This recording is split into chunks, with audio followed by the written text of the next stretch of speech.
কত সুন্দর রোদ ওঠে রোজ, কিন্তু সেই রোদটাকে আস্বাদনই করতে পারি না, যেহেতু আমাদের বাড়িতে একদমই রোদ আসে না।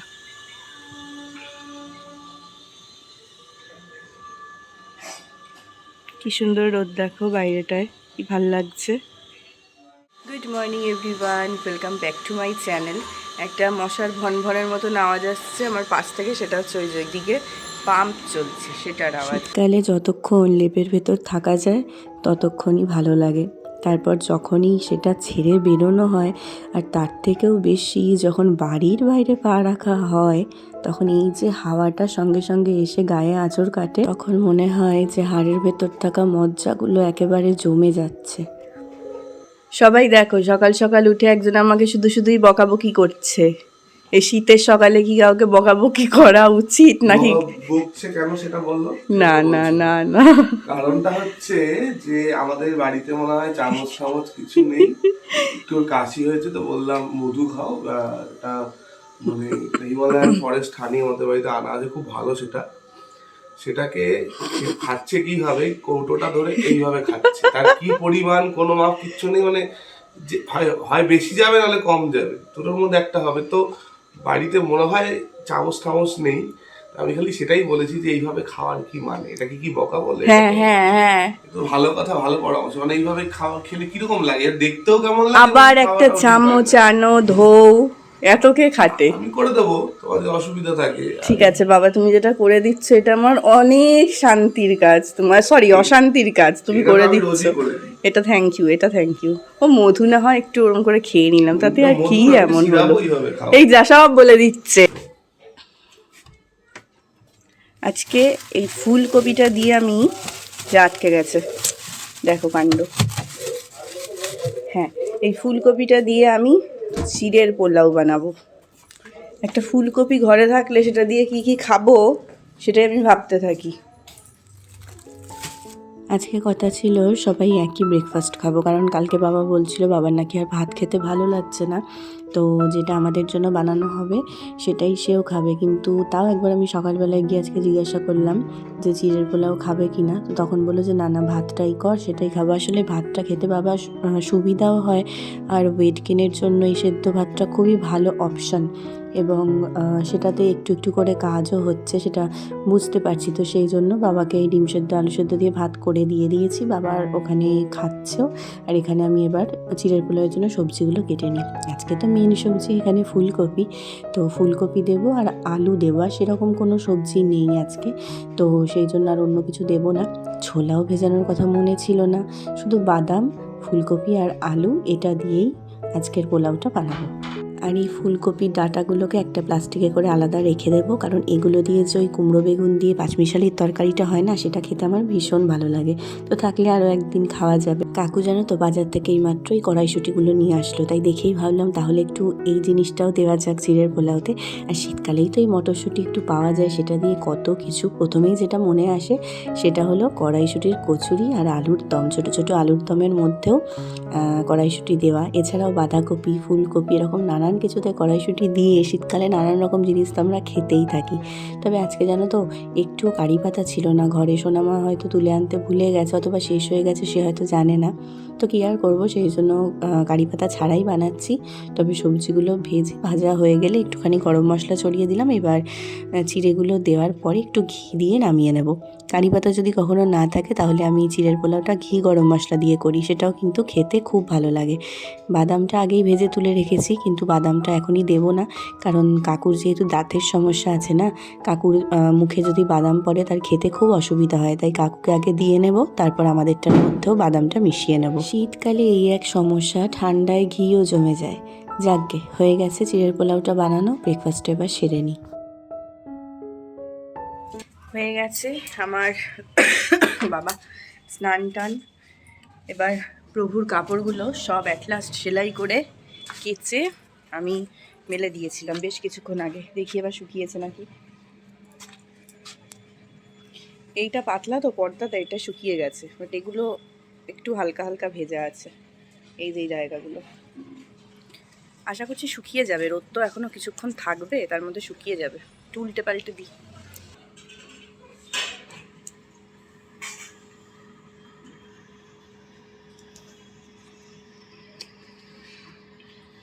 আজকে জোরদার রোদ উঠেছিল, কিন্তু এই দিকটায় তো রোদ পড়ে না, তো শুকিয়ে যেত এতক্ষণে কাপড়গুলো। এখন আমি একটুখানি দুপুরের জন্য পনির বানাবো। সোনামার সমস্ত রান্নাবান্নাই হয়ে গেছে, সে স্নানে চলে গেছে, এবার আমাদের দুজনের জন্যই পনিরটা বানাবো। আগের দিন যেদিনকে নিরামিষের দিন ছিল সেদিনও পনির এনেছিল, সবাই মিলে খেয়েছিলাম, তো কিছুটা রেখে দিয়েছিলাম যাতে আমাদের আরেক দিন হয়ে যায়। একদম চটজলদি বানাবো।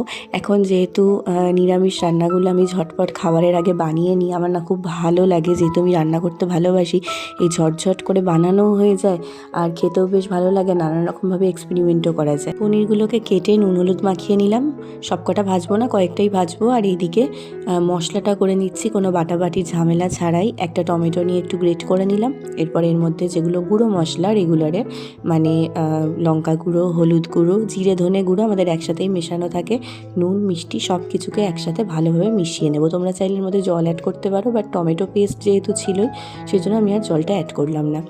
এইবারে এইদিকে একটা ফ্রাইং প্যানের মধ্যে একদিকে পনির কয়েকটা ভাজতে বসিয়ে দিলাম, আর আরেক দিকে এর মধ্যে যে মশলার পেস্টটা আমি তৈরি করে রেখেছি, পেস্ট বলবো না, মানে গুলে রেখেছি, ওটা এদিকে দিয়ে দেবো। ওদিকে পনিরটা ভাজা হতে হতে এদিকে মশলাটা কষানোও হয়ে যাবে। মশলাটা সুন্দর মতন কষে গেলে এবার এর মধ্যে আমি জল দিয়ে দেবো, দিয়ে একটা ফুট ধরে গেলে এর মধ্যে বাকি পনিরগুলো দিয়ে ভালো করে মিশিয়ে নেব, যাতে পনিরগুলোর গায়ে মশলাগুলো ভালোভাবে লেগে যায়।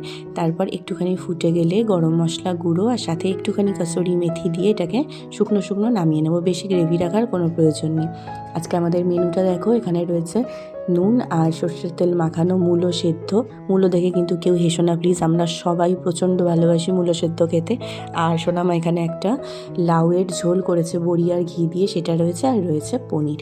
কখনো যদি হাতে সময় কম থাকে তাহলে এরকম চটজলদি পনিরের ডালনা বানিয়ে দেখতে পারো, খেতে বেশ ভালো লাগবে।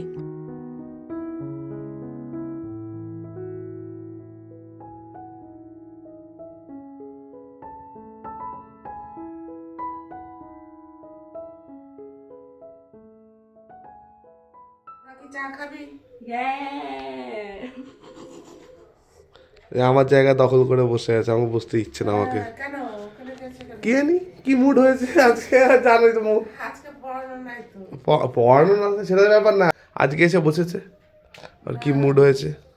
কালকের থেকে তাহলে ওখানে বসবে ওকে। হ্যাঁ ভালোই হয়েছে, আমি ছুটি নেব, এখানে বসুক। কিছু বলছি না গাইস, এনারাই সব বলছে। তুমি এখানেই বসো কালকের থেকে। এই তোমরা আমার সামনে বসো, আমি পড়াবো, এখন বসে পড়ো, একজন দুজন বাবাকে ডেকে আনো, আমার 3টে ছাত্র। বাস ঠিক আছে, হয়েছে, আমার মাথাটা যেটুকু সুস্থ রয়েছে আর থাকবে না। কাচতে কাচতে দেখো আমার এখানে ব্লাশ অন হয়ে গেছে।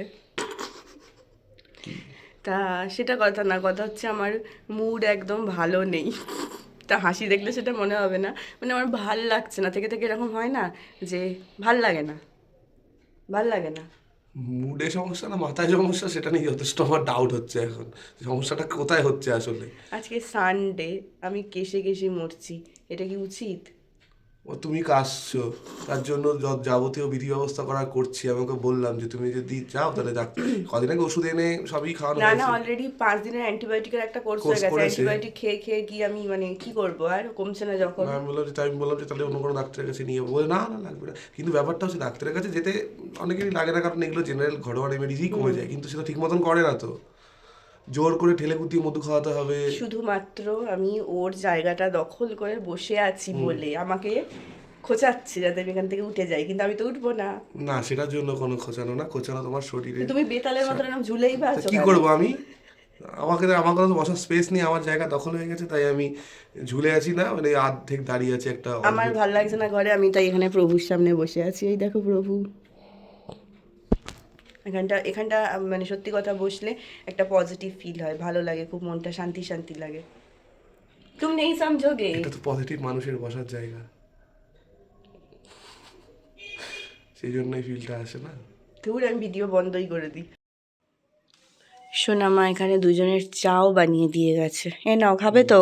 দাঁড়া এক মিনিট পাঠিয়ে দিতে পারো। আচ্ছা, আজকে ঠান্ডাটা না বেশ জাঁকিয়ে পড়েছে, ভীষণ ঠান্ডা লাগছে। এক জায়গা থেকে উঠে আরেক জায়গায় গেলে যতক্ষণ জুবুথুবু হয়ে বসে আছি ততক্ষণই ভালো লাগছে। আর আমাদের এই রান্নাঘরের দিকটায় মানে বাড়ির অন্যান্য জায়গার থেকে যেন বেশি ঠান্ডা। তো সোনামারাও আজকে দোকান খোলেনি, সেই জন্য ভাবলাম তাড়াতাড়ি করে রান্নাটা সেরে নিই। তাড়াতাড়ি খেয়ে শুয়ে পড়বো। আজকে রাতের একদম সিম্পল মেনু, ফুলকপি আলু ভাজা আর রুটি।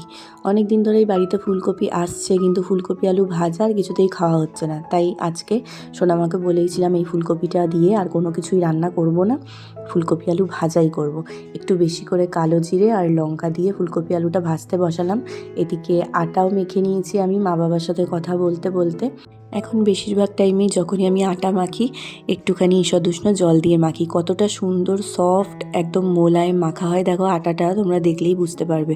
আর রুটিগুলোও না খুব সুন্দর হয়, ফোলেও, আর বেলাটাও দেখি খুব ভালো হয়। মানে গরম জল দিয়ে আটা মাখার অনেকগুলোই কিন্তু ভালো দিক রয়েছে। অনেকেই আছে সারা বছরই গরম জলেই আটা মাখে। এইদিকে সব রুটিগুলো একসাথেই বেলে নিয়েছি, এবার ফটাফট এগুলোকে ভাজবো। আর এদিকে দেখো আমার আলু ফুলকপি ভাজাটাও হয়ে গেছে। ভেবেছিলাম অল্প তেল দিয়েছি, হয়তো বা একটু জলের ছিটা দিতে হতে পারে, কিন্তু আলু আর ফুলকপি থেকে যা নিজস্ব জল বেরিয়েছে তাতেই সুন্দর মতন সেদ্ধ হয়ে ভাজাটা হয়ে গেছে। এদিকে আবার আরেক কাণ্ড দেখো, রুটি ভাজতে ভাজতে এখানে গেছে কারেন্ট অফ হয়ে, আবার কিছুক্ষণের মধ্যে চলেও এসেছিলো। মানে যেতেও দেরি নেই আবার আসতেও দেরি নেই। যাই হোক, ফোনের ফ্ল্যাশটা যেহেতু জ্বলছিল তাই আমার খুব একটা অসুবিধা হয়নি। বিকেল থেকেই মনটা একদমই ভালো লাগছিল না, সেই জন্য মহামন্ত্র জপ করা শুরু করলাম। তারপর দেখলাম আস্তে আস্তে মনটা শান্ত হলো। যাই হোক, রাতে ডিনারও বানানো হয়ে গেল। আজকের মতন চলো ভিডিওটা এখানেই শেষ করছি। ভালো লাগলে লাইক শেয়ার করো। আজকের মতন গুড নাইট অ্যান্ড বাই। সবাই ভালো থেকো, সুস্থ থেকো।